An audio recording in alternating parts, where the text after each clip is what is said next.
Hello mga ka-GM. Ito isa na namang Hyundai H1. Yan.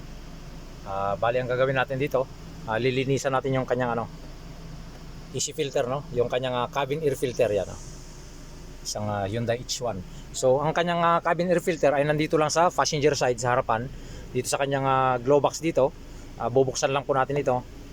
Yan, tapos tinanggalan natin yung kanyang lock dito sa gilid yan.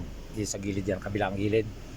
Tapos ito, yan, makikita ninyo yung kanyang cover diyan.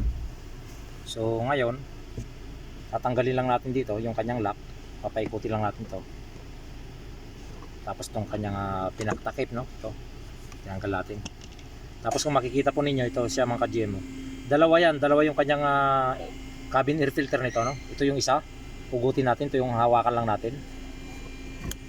Yan siya.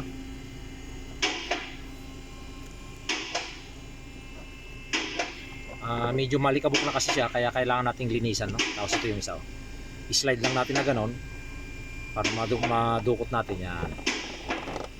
Kaya bali dalawa siya mga ka-GM. Ito. Patanggalan natin tong dalawa, no? Yan. Dalawang piraso yan. So ganun lang po, bali lilinisan lang po natin ito ng bubugahan natin ng hangin para malinis siya, no? Yan. Tapos pagka malinis na siya, saka natin ibalik.